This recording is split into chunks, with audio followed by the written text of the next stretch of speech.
Welcome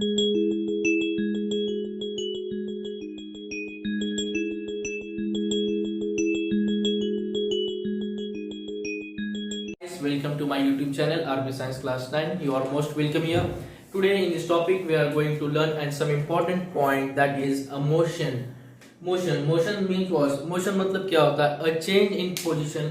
For example, अगर हम example ले कोई, तो अगर change in position, for example मैं यहाँ पर खुद के एक पोजीशन में खड़ा हूँ, यहाँ पर अगर मैं थोड़ा सा आगे जाऊंगा यहाँ पर, तो ये क्या हो जाएगा? मोशन हो जाएगा. Okay, you can see the definition है.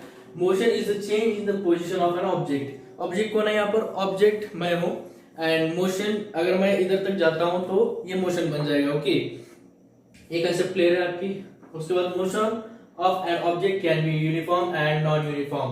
क्या होता है? मोशन की दो टाइप्स के होते हैं, एक यूनिफॉर्म होता है और एक नॉन यूनिफॉर्म होता है.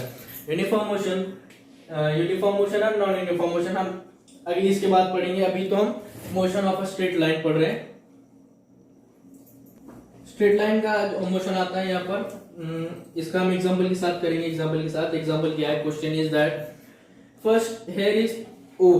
पॉइंट क्या है? अल्फाबेट ओ है, और यहाँ पर 5 के ऊपर ए. फॉर एग्जांपल लेंगे हम 8 के ऊपर बी, एंड यहाँ पर 15 को हम सी लेंगे. दीज आर डिस्टेंस है. ये क्या है? डिस्टेंस. ओके, 15 तक का डिस्टेंस है 15 kilometre. Okay, for example a car an object first it moves like this to the A की तरफ मूव होता है उसके.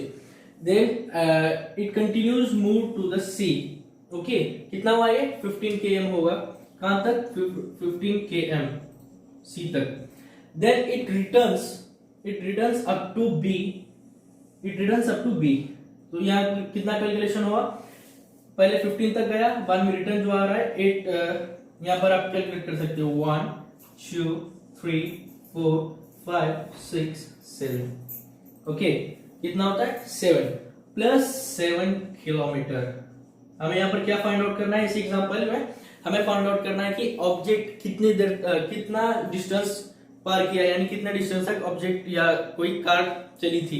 तो टोटल आया उसका 15 प्लस 7 कितना होता है? 15 प्लस 7 जो आता है 22 किलोमीटर. ओके, कितना आता है? 22 किलोमीटर. इसी एग्जांपल को हम और एक सेम इसके साथ एग्जांपल दूंगा. सबसे पहले आपका घर यहाँ पर है होम, आप घर पे से निकल गए ए.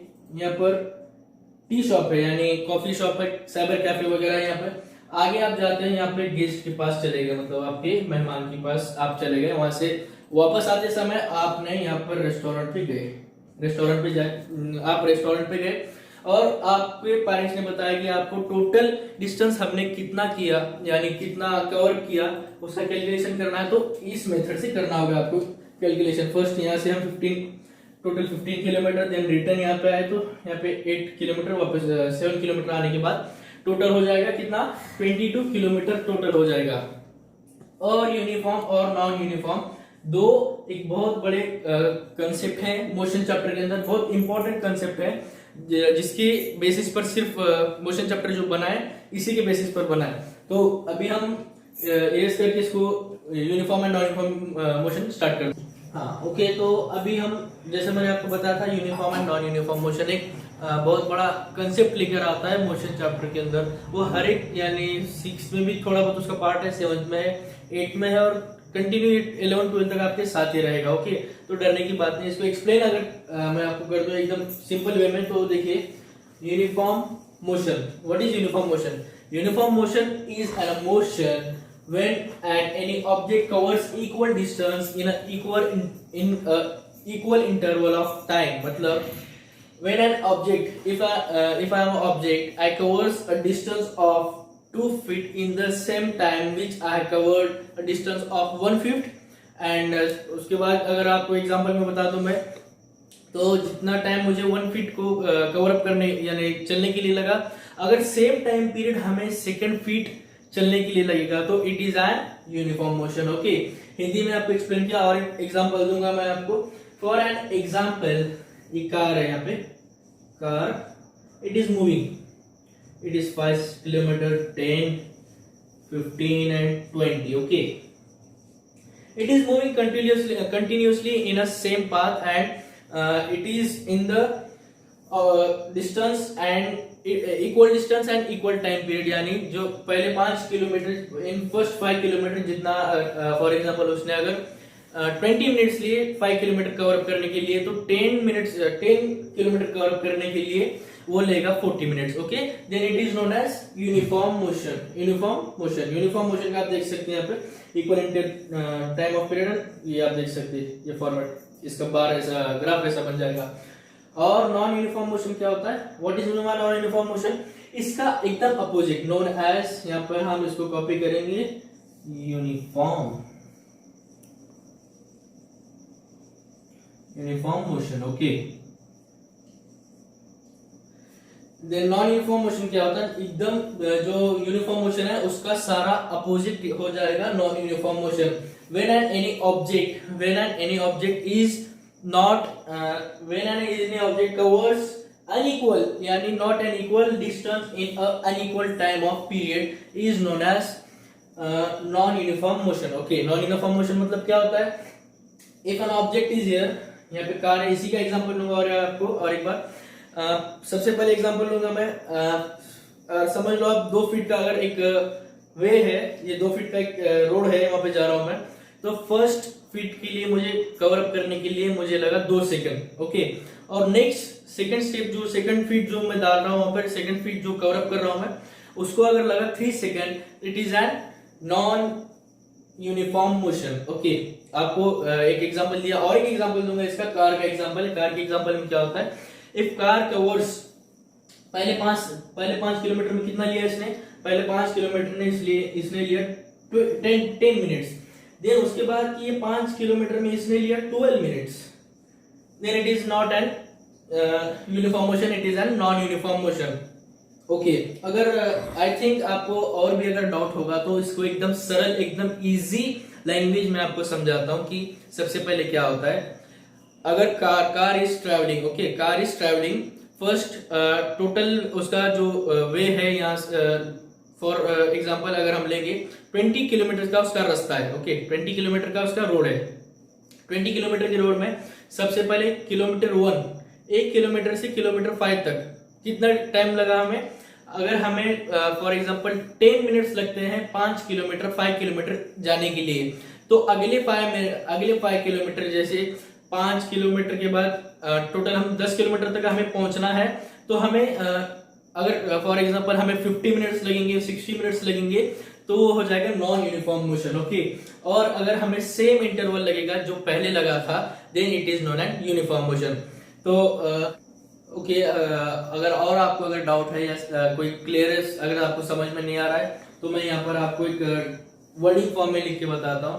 फॉर एग्जांपल हमारा टोटल वेट कौन सा होगा, यानी हमारा जो रोड है it is of 20 kilometre. Okay, wording में दिखा रहा हूँ, road equal 20 kilometre. Okay, road कितना है? 20 किलोमीटर रोड है। तो फर्स्ट 10 किलोमीटर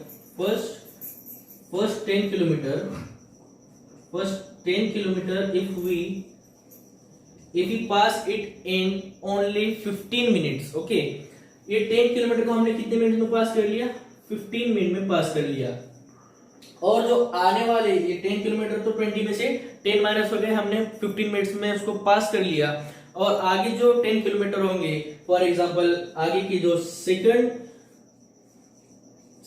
10 किलोमीटर जो है, उनको हमने अगर 20 मिनट्स में पास कर लिया, कितने मिनट्स में? 20 मिनट में पास कर लिया, तो इससे पिछले वाले से तो 5 मिनट ज्यादा हुआ ना, इसलिए वो हो जाएगा नॉन यूनिफॉर्म मोशन। ओके, और अगर हम सेकंड 10 किलोमीटर को 15 मिनट में ही पास कर लेंगे, तो वो हो जाएगा uniform motion. Okay, then now more examples I will give directly। we will go to an velocity and displacement and other more that points। okay, then I will okay, then distance, displacement, speed and acceleration। क्या ये distance, speed and displacement, acceleration, इनके examples में इनकी definition short term के अंदर इसको हम discuss करेंगे। किसको डिस्कस करेंगे? हम डिस्कस करेंगे डिस्टेंस को डिस्कस करेंगे, स्पीड को डिस्कस करेंगे और बहुत सारा है, उसको आप एक एक करके बताता हूँ. What is distance? A length of path covered by an object. For example, here is an object, here pen is an object and pen travels up to here, then it is known as distance covered by a pen. Distance, pen ने जितना distance cover किया, अगर यहाँ पर pen इधर तक आई, जो distance pen ने कवर किया उसको हम क्या कहेंगे? उसको हम कहेंगे distance. Okay, distance in science language will tell distance. Then displacement. Displacement क्या है? The shortest distance measured from initial to final position of an object is known as displacement. The shortest distance measured, थोड़ा सा distance measured from initial to final position तक measure करेंगे of an object का final position तक measure करेंगे, then उसको हम क्या करेंगे? known as displacement. Okay. उसके बाद आता है स्पीड. स्पीड क्या है? स्पीड हम तो कंटिन्यूअस में बोलते हैं, स्पीड चला भाई, ये कर, स्पीड से ले, तो हर बार हम बोलते हैं, लेकिन उसका अगर हमें असली यानी ओरिजिनल उसका अगर हमें समझना है तो अभी समझाता हूँ. Speed, the distance travelled by an object in unit time is referred as speed. क्या होता है? इसका सिंबल भी देख सकते हैं, स्पीड का ऐसा यूनिट, और नहीं, स्पीड का ये सिंबल हमें क्या है? यस है. The distance travelled by an object, जो डिस्टेंस ऑब्जेक्ट ने ट्रैवल किया है, कौन सा डिस्टेंस? जो डिस्टेंस ऑब्जेक्ट ने ट्रैवल किया है in unit time is referred as speed. अगर और एक बार दिक्कत है तो और एक बार आपको पढ़ के बताता हूँ और हिंदी में एक्सप्लेन करता हूँ इसको. The distance travelled by an object, pen ने अगर डिस्टेंस ट्रैवल किया इधर तक, the distance travelled by an object in a unit time is referred as speed. Unit time के अंदर अगर हमने अगर पेन ने डिस्टेंस यानी डिस्टेंस कवर किया, उसको हम स्पीड कहलाता है, स्पीड बोल सकते हैं उसको. उसके बाद आता है एक्सीलरेशन. एक्सीलरेशन हर बार हमने नाम सुना है, एक्सीलरेशन, एक्सीलेटर वगैरह, तो इसी से एक्सीलरेशन से ही एक्सीलेटर जो वर्ड आता है वो आता है. Then acceleration, the rate of change of velocity. Rate of change of velocity क्या है? Rate of change of velocity क्या है? Rate of change of velocity, याद रखना इस बात को. The rate of change of velocity यानी वेलोसिटी में कुछ ना कुछ तो चेंज है. क्या चेंज है? The rate of change of velocity turn as, क्या टर्न करती है? एक्सीलरेशन. और अगर मैं इसको एग्जाम में लिखना है तो कैसे लिखेंगे? एग्जाम में लिखना है तो एक्सेलरेशन, पहले इसको कॉमा में डाल देंगे. The rate of change of velocity, rate of change of velocity is known as acceleration. क्या याद रखना पॉइंट को? The rate of change of velocity is termed as acceleration. Okay, हमने आज क्या पढ़ा? पहले डिस्टेंस. इस अभी यहाँ पर इस बोर्ड पे क्या पढ़ा? डिस्टेंस का अगर आपको हिंदी में बताऊं, length of path covered by an object. अगर ऑब्जेक्ट ने कितना भी अगर कवर अप किया तो, अगर ऑब्जेक्ट ने कवर अप किया तो डिस्टेंस बन जाएगा. For example 5 kilometre, 10 kilometre, 1 kilometre, 1 metre, 1 centimetre. हम इसको कन्वर्ट कर सकते हैं इधर तक का 10 सेंटीमीटर, इतना भी कवर कर सकते हैं ना. पेन इधर तक कवर किया मतलब 10 सेंटीमीटर हो गया. उसके बाद आता है डिस्प्लेसमेंट. डिस्प्लेसमेंट में क्या होता है? The shortest distance measured from initial to final position of an object is known as displacement. Okay, last के दो तो समझ में आए होंगे आपको. इसके बाद हम वेलोसिटी पढ़ेंगे, तो अभी आप इसके बाद वेलोसिटी पढ़ेंगे तो लिखता हूँ. ओके, तो जैसे मैंने आपको बताया था वेलोसिटी के बारे में हम डिस्कस करेंगे. Velocity is speed of an object in particular direction is named as speed of an object. क्या है? Speed of an object in particular direction is named as velocity. क्या होता है? वेलोसिटी हम नेम देते हैं किसी को, the particular object, speed of an object in particular direction. For example, I have thrown the ball towards your side. मैंने आपकी तरफ बॉल फेंका, तो it is speed of an object. आपकी तरफ मैंने कितनी स्पीड से बॉल को फेंक दिया. Speed of object in particular direction is named as velocity. आपकी तरफ मैंने कितनी स्पीड से बॉल फेंका is termed as, it is named as velocity. Okay, simple way में इसका एग्जांपल दिया और एक एग्जांपल दूंगा. If you will throw a ball towards the wall side, एक डायरेक्शन में अगर हम बॉल को थ्रो कर रहे हैं, then it is known as velocity. Velocity वहां पर एक परफॉर्म करेगी. क्या? वेलोसिटी परफॉर्म होगी वहां पर. ओके, देन एक्सेलरेशन के बारे में कुछ 3 पॉइंट्स एक्सप्लेन करना चाहता हूँ, बहुत जो इंपॉर्टेंट है समझने के लिए, वो है एसआई यूनिट। एसआई यूनिट क्या है? एक्सेलरेशन का एसआई यूनिट क्या है? मीटर पर सेकंड स्क्वायर। क्या है? Metre second square. Okay, SI unit क्या है? Metre square second SI unit है। Then it is represented as, इसको रिप्रेजेंट कैसे किया जाता है एक्सेलरेशन को? Acceleration is represented by m is acceleration equal final velocity minus initial velocity by time। समझ में क्या आया? Final velocity minus initial velocity both by time. इसको हम अगर डिवाइड करेंगे तो इसका पक्का एकदम ओरिजिनल वाला आंसर आपके सामने आ जाएगा। ओके, समझ लिया आपने? And it is acceleration is vector quantity. क्या है? वेक्टर क्वांटिटी है। क्या? Acceleration is an vector quantity. Okay, then we will see here and some graphs of an graphs यहाँ पे ड्रॉ करूंगा मैं, और ग्राफ के साथ आपको बताऊंगा कि इट इज कौन से एक्सेलरेशन के अंदर परफॉर्म करता है। Okay, then I will draw here and graphs। Okay, जैसे मैंने आपको बताया था, हम यहाँ पर ग्राफ डिस्कस करने वाले हैं। ग्राफ के अंदर क्या है? ग्राफ को सबसे पहले आपको बता दूं, ग्राफ जो है मोशन चैप्टर के अंदर कई सारे जगहों पर आपको पूछा जाता है, इक्वेशन दिया जाता है, इसको ग्राफ पर रिप्रेजेंट करने के लिए कहा जाता है। ओके, जरा आपको मैं यहाँ पर बता दे रहा हूँ, graph plays an very important role in the chapter motion and point of the motions. जैसे force and laws of motion में भी यही ग्राफ का बहुत यूज होता है।